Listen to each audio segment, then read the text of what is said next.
Political news ঘোষণা কৰা হল লোকসভা নিৰ্বাচনৰ ফলাফল অসমৰ 14টা লোকসভা সমষ্টিৰ নিৰ্বাচনী ফলাফল ঘোষণা কৰা হল অসমৰ 14টা লোকসভা সমষ্টিত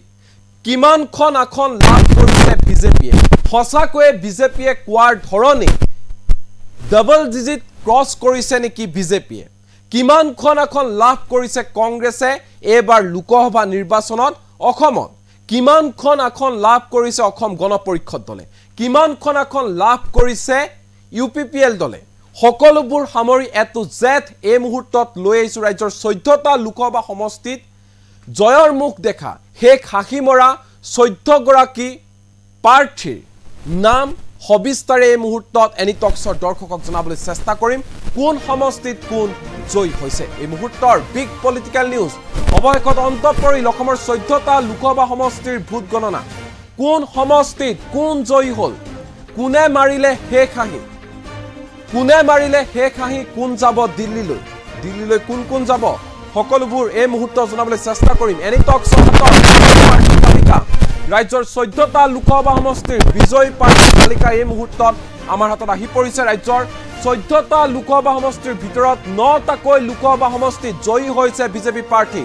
ডাবল ডিজিট নাপালে বিজেপিয়ে বিগ ব্ৰেকিং নিউজ এই মুহূৰ্তত জনাইছো ডাবল ডিজিট লাভ নকৰিলে বিজেপিয়ে 3টা লোকসভা সমষ্টিত জয়ী হৈছে কংগ্ৰেছ প্ৰাৰ্থী এটা সমষ্টিত জয়ী হৈছে অসম গণ পৰিষদ দলৰ প্ৰাৰ্থী আৰু আন এটা সমষ্টিত জয়ী হৈছে ইউপিপিএল দলৰ প্ৰাৰ্থী বিজেপিয়ে 9খন আসনত জয়ী হৈছে কংগ্ৰেছে 3খন অগপ আৰু ইউপিপিএল দলে এখনকৈ এখনত জয়লাভ কৰিছে যোৰহাট লোকসভা সমষ্টিত জয়ী হৈছে কংগ্ৰেছ প্ৰাৰ্থী গৌৰৱ গগৈ বিপুল ভোটৰ ব্যৱধানত জয়ী হৈছে গৌৰৱ গগৈ পৰাস্ত হৈছে তপন কুমাৰ গগৈ কাজিৰঙা লোকসভা সমষ্টিলৈ আহিছো কাজিৰঙা লোকসভা সমষ্টিত জয়ী হৈছে বিজেপি প্ৰাৰ্থী কামাখ্যা প্ৰসাদ তাছা পৰাস্ত হৈছে ৰছলিনা তিৰ্কি ডিব্ৰুগড় লোকসভা সমষ্টিত জয়ী হৈছে বিজেপি প্ৰাৰ্থী কেন্দ্ৰীয় মন্ত্ৰী সৰ্বানন্দ সোণোৱাল বিপুল ভোটৰ ব্যৱধানত জয়লাভ কৰিছে সৰ্বানন্দ সোণোৱালে নগাঁও লোকসভা সমষ্টিত জয়ী হৈছে কংগ্ৰেছ প্ৰাৰ্থী প্ৰদ্যুৎ বৰদলৈ আৰু পৰাস্ত হৈছে বিজেপি প্ৰাৰ্থী গুৱাহাটী লোকসভা সমষ্টিত আহিছো গুৱাহাটী লোকসভা সমষ্টিত জয়ী হৈছে বিজুলী কলিতা মেধি পৰাস্ত হৈছে কংগ্ৰেছ প্ৰাৰ্থী মীৰা বৰঠাকুৰ ধুবুৰী লোকসভা সমষ্টিত আটাইতকৈ আকৰ্ষণীয় অন্যতম সমষ্টি হৈছে ধুবুৰীত হেক হাঁহি মাৰিছে ৰকিবুল হুছেইনে পৰাস্ত হৈছে এআইডিএফ প্ৰধান মৌলানা বদৰুদ্দিন আজমল ডিফু লোকসভা সমষ্টিত জয়ী হৈছে বিজেপি প্ৰাৰ্থী অমৰ সিং টিছু দৰং উদালগুৰি লোকসভা সমষ্টিত জয়ী হৈছে বিজেপিৰ প্ৰাৰ্থী দিলীপ শইকীয়া পৰাস্ত হৈছে কংগ্ৰেছ প্ৰাৰ্থী মাধৱ ৰাজবংশী আন এটা সমষ্টি শিলচৰ লোকসভা সমষ্টিত জয়ী হৈছে বিজেপি প্ৰাৰ্থী মন্ত্ৰী পৰিমল শুক্লবৈদ্য কৰিমগঞ্জ লোকসভা সমষ্টিত জয়ী হৈছে বিজেপি প্ৰাৰ্থী কৃপানাথ মাল্লা লখিমপুৰ লোকসভা সমষ্টিত জয়ী হৈছে বিজেপি প্ৰাৰ্থী প্ৰদান বৰুৱা হেক হাঁহি মাৰিছে লখিমপুৰ লোকসভা সমষ্টিত শোণিতপুৰ লোকসভা সমষ্টিত জয়ী হৈছে বিজেপি প্ৰাৰ্থী ৰঞ্জিত দত্ত হেক হাঁহি মাৰিছে শোণিতপুৰত বৰপেটা লোকসভা সমষ্টিত জয়ী হৈছে অসম গণ পৰিষদ দলৰ প্ৰাৰ্থী ফণীভূষণ চৌধুৰী কোকৰাঝাৰ লোকসভা সমষ্টিত ইউপিপিএল দলৰ প্ৰাৰ্থী জয়ন্ত বসুমতাৰী জয়লাভ কৰিছে জয়ন্ত বসুমতাৰীয়ে হেক হাঁহি মাৰিছে কোকৰাঝাৰ লোকসভা সমষ্টিত এয়া হৈছে ৰাজ্যৰ 14টা লোকসভা সমষ্টিৰ ফলাফল এক প্ৰকাৰ ক'ব গ'লে বিজেপিয়ে বা হিমন্ত বিশ্ব শৰ্মাই যি ধৰণে দাবী কৰিছিল তেওঁলোকে 11খন 12খনকৈ এখন লাভ কৰিব কিন্তু সেয়া ভুল প্ৰমাণিত হৈছে এক্সিট পলে যি সমীক্ষা প্ৰকাশ কৰিছিলে সেয়া ভুল প্ৰমাণিত হৈছে বিজেপিয়ে ডাবল ডিজিট ক্ৰছ কৰিব নোৱাৰিলে ডাবল ডিজিট নাপালে 9খন আসনতে সীমাবদ্ধ হৈ থাকিল বিজেপি সমান্তৰালকৈ বিজেপিৰ সহযোগী দল অসম গণ পৰিষদ দলে এখন আসনত আৰু ইউপিপিএল দলে এখনকৈ আসনত জয়লাভ কৰিছে মুঠ ক'বলৈ গ'লে বিজেপি মিত্ৰজোঁটে 11খন আসনত জয়লাভ কৰিবলৈ সক্ষম হৈছে আৰু কংগ্ৰেছে 3খনকৈ আসনত জয়লাভ কৰিছে এই মুহূৰ্তত জনাবলৈ চেষ্টা কৰিম পুনৰ এবাৰ কোন সমষ্টিত জয়ী হৈছে কোনটো দলৰ প্ৰাৰ্থী জয়ী হৈছে পুনৰ এবাৰ সবিস্তাৰে এই মুহূৰ্তত জনাবলৈ চেষ্টা কৰিছো এনি টক্সৰ দৰ্শকক যোৰহাটত গৌৰৱ গগৈ কংগ্ৰেছ দলৰ প্ৰাৰ্থী, কাজিৰঙাত কামাখ্যা প্ৰসাদ তাছা, ডিব্ৰুগড়ত সৰ্বানন্দ সোণোৱাল, নগাঁৱত প্ৰদ্যুৎ বৰদলৈ, গুৱাহাটী বিজুলী কলিতা মেধি, ডিফুত অমৰ সিং টিছু, দৰং ওদালগুৰি দিলীপ শইকীয়া, শিলচৰত পৰিমল শুক্লবৈদ্য, কৰিমগঞ্জত কৃপানাথ মাল্লা,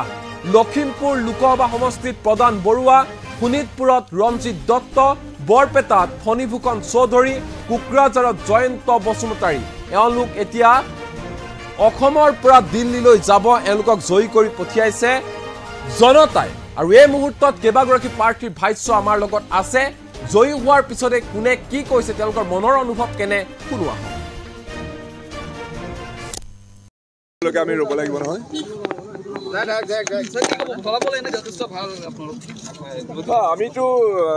আমি এইটো অসমৰ ৰাজনীতিত যি ধৰণৰ ধৰ্মীয় মেৰুকৰণৰ ৰাজনীতি আমাৰ বিজেপি দল, বিশেষকৈ অসমৰ বৰ্তমানৰ মুখ্যমন্ত্ৰী ডক্টৰ হিমন্ত বিশ্ব শৰ্মাৰ নেতৃত্বত অসমত এটা বৰ অশুভ, আমাৰ গোটেই জনজীৱনক দুখন দুনিয়াত ভাগ কৰি মেৰুকৰণৰ ৰাজনীতি যিটো কৰিছিলে, হিংসা বিদ্বেষ আৰু ঘৃণাৰ যিটো ৰাজনীতি, এইবাৰ লোকসভা নিৰ্বাচনৰ পৰা এটা নতুন গতিৰ, নতুন দিশৰ সংযোজন হৈছে বুলি আমি ভাবিছোঁ। আৰু সেইটো আমাৰ বাবে, অসমৰ বাবে, সাধাৰণ মানুহৰ বাবে বৰ আশাব্যঞ্জক কথা। কাৰণ স্পষ্ট হৈ পৰিছে যে ধৰ্মীয় মেৰুকৰণৰ ৰাজনীতিত অনুঘটক হিচাপে AIUDF আছিলে। সকলোৱে জানে যে হিমন্ত বিশ্ব শৰ্মাৰ কথা মতে পুতলাৰ দৰে নাচি থাকে AIUDFে। এটা মেৰুকৰণৰ এটা দিশত থাকে তেওঁলোকে অৱস্থান গ্ৰহণ কৰে, আনটো দিশত উৎকট উগ্ৰ সাম্প্ৰদায়িক ৰাজনীতিৰ নেতৃত্ব লয় হিমন্ত বিশ্ব শৰ্মাই। আৰু দুয়ো পৰস্পৰৰ পৰিপূৰক আছিলে। হিমন্ত বিশ্ব শৰ্মাই মুছলমানসকলক এখন সৰু দুনিয়াত ভৰাই দি তাৰ প্ৰতিভূ হিচাপে বদৰুদ্দিন আজমল ডাঙৰীয়াক থিয় কৰাইছিলে। কিন্তু এইবাৰ অসমৰ যিটো ভোট গ্ৰহণ হৈছে, সাধাৰণ সংখ্যালঘু, ধৰ্মীয় সংখ্যালঘু মানুহে অতি স্পষ্টভাৱে আৰু দ্বিধাহীনভাৱে এই AIUDFক সম্পূৰ্ণৰূপে প্ৰত্যাখ্যান কৰিছে। প্ৰত্যাখ্যান কৰাৰ লগে লগে এইটো কথা আশাব্যঞ্জক এইকাৰণে কৈছোঁ, যদি পাঞ্চিং বেগটোৱে নাথাকে, আহোঁতে যাওঁতে ঘৃণাৰ যিটো এনেকৈ অপমান কৰি হিমন্ত বিশ্ব শৰ্মাই যাক ভিজিবল এনিমি কৰি লৈছিলে, সেয়া দৃশ্যমান নোহোৱাৰ লগে লগে তেওঁৰ সেই ধৰ্মীয় মেৰুকৰণৰ ৰাজনীতি নচলিব। আৰু এইটোৱেই অসমৰ কাৰণে আটাইতকৈ ডাঙৰ আশাব্যঞ্জক কথা। আৰু ঠিক তেনেধৰণে কংগ্ৰেছ দলে আমাৰ সহযোগী সমগোত্ৰীয় সমভাৱাপন্ন বাকীকেইটা যিটা বিৰোধী ঐক্যৰ দল আছে, সকলোৰে লগত লগ লাগি বৰ শক্তিশালীভাৱে আত্মপ্ৰকাশ কৰিবলৈ ওলাইছে। আমাৰ শ্ৰী গৌৰৱ গগৈ যোৰহাটৰ পৰা জয়ী হ'ব, এই বিষয়ে কোনো সন্দেহ নাই। লুৰিণজ্যোতি গগৈৰো জয়ী হ'ব। মই অসমৰ বক্ষস্থলক প্ৰতিনিধিত্ব কৰোঁ, গতিকে আমাৰ বক্ষস্থলৰ হৃদপিণ্ডৰ ৰাইজে, সকলো ভাষা ভাষী ধৰ্ম জাতি জনগোষ্ঠীৰ মানুহে মোৰ ওপৰত আস্থা প্ৰকট কৰিছে বুলি লাহে লাহে সেয়া স্পষ্ট হ'বলৈ ধৰিছে। ঠিক তেনেকৈ ধুবুৰীত বদৰুদ্দিন আজমল ডাঙৰীয়াক তেওঁৰ এই সাম্প্ৰদায়িক ৰাজনীতিৰ যিটো স্নায়ু কেন্দ্ৰ ধুবুৰীতে আমাৰ ৰকিবুল হুছেইন ডাঙৰীয়াই গৈ পেলাই বহুত বৃহৎ সংখ্যক, অৱশ্যে অসমৰ ভিতৰত তাতকৈ সৰ্ববৃহৎ সমষ্টি প্ৰায় 27 লাখ ভোটাৰৰ। গতিকে এই বিষয়ে কোনো সন্দেহ নাই যে আমাৰ ৰকিবুল হুছেইন ডাঙৰীয়াই বহু লাখ ভোটৰ ব্যৱধানত ধুবুৰীৰ পৰা জয়ী হ'ব। আৰু ঠিক তেনেধৰণে আমি আশা কৰিছোঁ বাকীবিলাক যেনেকৈ দৰং ওদালগুৰিকে ধৰি পেলাই বাকী কৰিমগঞ্জ বা বাকীবিলাক যিবিলাক সমষ্টি আছে, তাতো আমাৰ কংগ্ৰেছ দলৰ প্ৰাৰ্থী জয়ী হ'ব। আজি তাৰিখত ভয় আৰু শংকা বুলি কথা নাই তাৰমানে, এইটো সকলোৱে জানে। কাৰণ বিজেপিৰ শাসনকালত কিছু লোকক তেওঁলোকে এনেধৰণেৰে শ্বাসৰুদ্ধ কৰি নেলু টেপা মাৰি ধৰিছে যে মূৰ তুলি গৰ্বৰে কোনেও কথা কোৱাৰ পৰিৱেশ নাই, কোনেও ক'ব নোৱাৰে মূৰ তুলি যে মই অসমীয়া, মই এজন ভাল ভাৰতীয়। আৰু আমি জয়ী হোৱাৰ লগে লগে সেই পৰিৱেশটো আমি কেতিয়াও হ'বলৈ নিদিওঁ অসমত। একেবাৰে যোৰহাট ছিটটোত চবতে নামিছে। CPM-এ চেলেঞ্জ কৰিছে আপোনাৰ লগত মনোনয়ন আপুনি আত্মজা দিম বুলি কৈছিলে আজি ৰেজাল্টটো ওলাই যাব নহয় CPM-এ এতিয়ালৈকে মোটামুটি 8-9 লাখ ভোট কাউণ্ট হ'ল 8 লাখমান ভোট কাউণ্ট হ'ল 8 লাখমান ভোট কাউণ্ট হোৱাৰ পিছত CPM-এ এতিয়া 50,000 পাবলৈ সক্ষম হ'ল এতিয়া আজিৰ দিনটোত মই আগতে কৈছিলোঁ যে CPM-এ মনোনয়ন তালুকদাৰে ভবানীপুৰ সমষ্টিত ভবানীপুৰ সমষ্টিত 3rd পজিশ্যনত থাকিব বুলি মই কৈছিলোঁ আৰু মই যিটো ভৱিষ্যতবাণী কৰিছিলোঁ সেই বস্তুটো তাৰমানে এতিয়া তাৰমানে আজি তাৰমানে এইটো ফলি আছে কিন্তু কংগ্ৰেছে যিটো ভোট পাব বুলি ভাবিছিলে তাতকৈ বেছি ভোট কংগ্ৰেছৰ বহুত অগ্ৰগতি দেখিবলৈ পোৱা গৈছে কি তাৰমানে মেৰুকৰণ হৈছে আমি তাৰমানে পাকা বেটবাৰীত এতিয়া 2,80,000 ভোট 70,000 ভোট কৰিছোঁ এতিয়া 2,60,000 ভোটত 2 লাখ যদি কংগ্ৰেছে তাৰমানে আশীৰ হ'বলগীয়া একো নহয় এতিয়া এককতা ৰমেটালি 500-600 ভোট পাবলৈ সক্ষম কৰিছে তেওঁলোকে 10,000 9,000 8,000 পাইছে আমি 600-700 ভোট পাইছোঁ গতিকে তাৰমানে পাকা বেটবাৰীত তাৰমানে 2,80,000 ভোট কৰিছে গতিকে 2,80,000 ভোটত তেওঁলোকে 2 লাখ যদি ভোট পায় সেইটোও তাৰমানে আশীৰ হ'বলগীয়া একো নহয় গোটেই ভোটৰ ব্যৱস্থা যিটো দেখা গৈছে যে হিন্দু বেল্টত বিজেপিৰ অগ্ৰগতি আৰু মুছলিম সৰ্বভাৰততে আমাৰ ৰিজাল্ট ভাল হ'ব ইণ্ডিয়াৰ চৰকাৰ হ'ব আৰু সেইজনে দেখা ওচৰটোক আন্তৰিকতাৰে খাটি আজি আমি ৰাইজে কি ৰায় দিছে সেই ৰায় আমি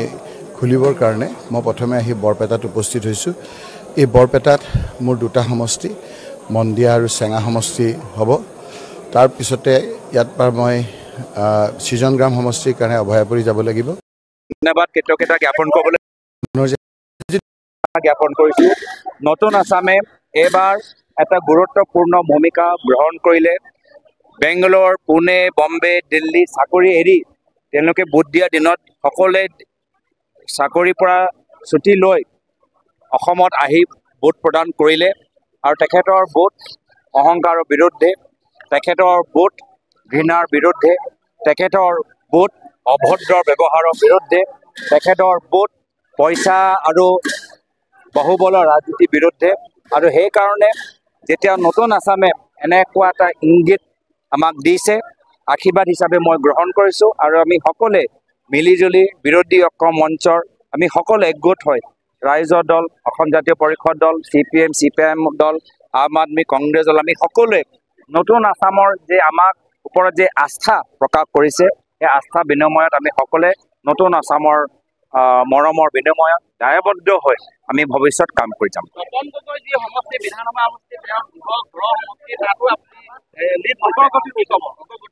মই যি ক'বলগীয়া আছে মই ক'লোঁ মই নতুন আসামৰ বিশেষকৈ মই নিজৰ মৰমৰ শ্ৰদ্ধা জ্ঞাপন কৰিছোঁ এতিয়াও ভোট গণনা বহুত ঠাইত চলি আছে 1-2টা ৰাউণ্ড চবতে চলি আছে যেতিয়া ভালকৈ ভোটখিনি ওলাই আহিব গোটেই তথ্যবোৰ আমাৰ ওচৰত থাকিব তেতিয়া মই আৰু ভালকৈ ক'ব পাৰিম আজিৰ তাৰিখত মই আমাৰ নতুন আসামক মই বিশেষভাৱে মৰম যাচিছোঁ ৰাষ্ট্ৰীয় প্ৰেক্ষাপটত এতিয়াও আমাৰ চৰকাৰ বনাৰ সম্ভাৱনা আছে যিখন মোদী চৰকাৰে আজি ভাবিছিল যে তেওঁলোকে অকলে চৰকাৰ গঠন কৰিব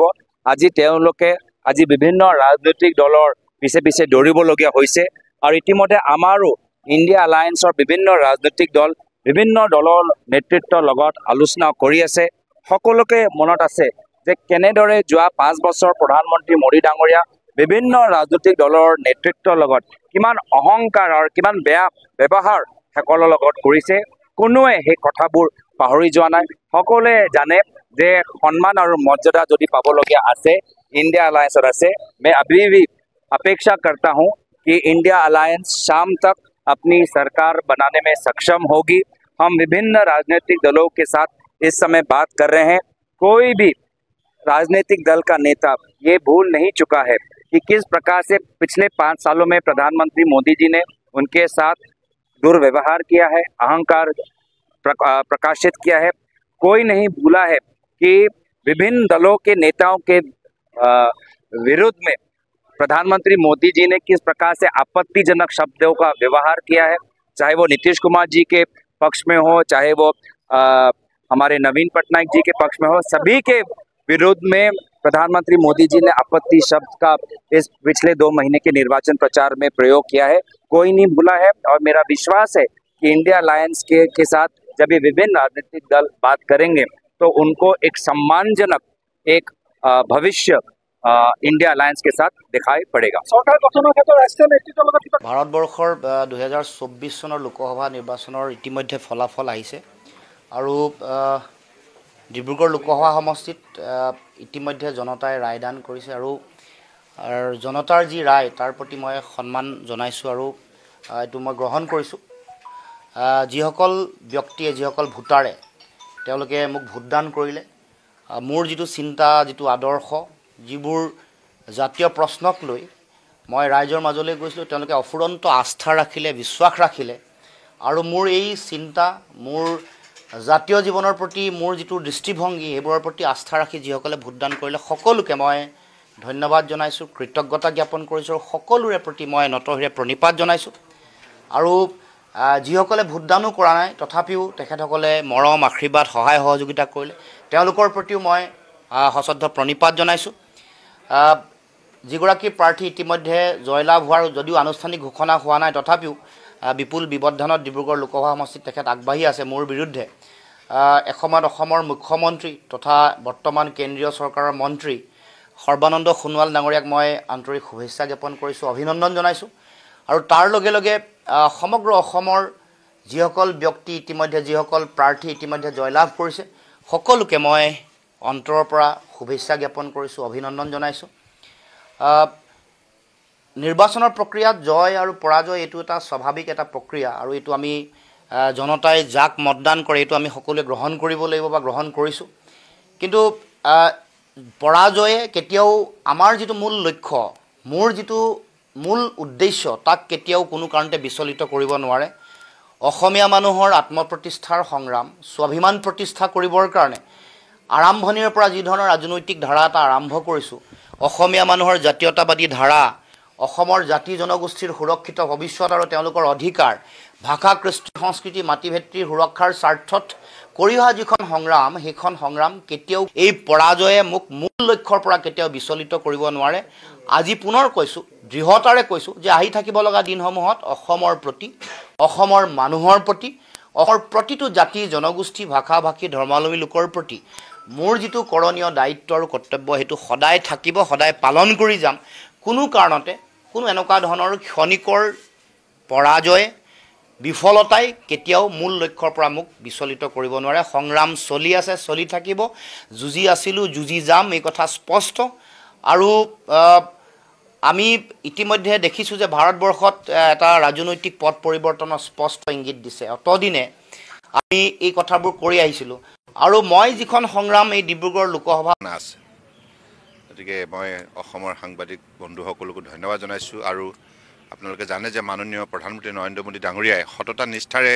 যে 10 বছৰে যিখিনি সেৱা কৰিলে ভাৰতবৰ্ষৰ 140 কোটি 44 লাখ লোকক তাৰ বাবে আজি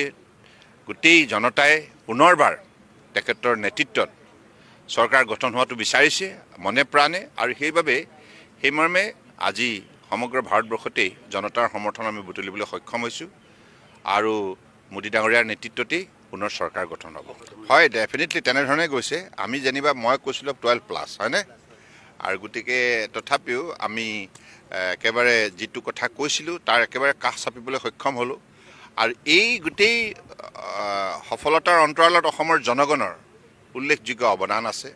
সঁহাৰি আছে। অসমৰ বৰাক ব্ৰহ্মপুত্ৰ পাহাৰ ভৈয়ামৰ বৃহত্তৰ অসমীয়া সমাজখনে আজি ভাৰতীয় জনতা পাৰ্টি নেতৃত্বাধীন মিত্ৰজোঁটৰ আমাৰ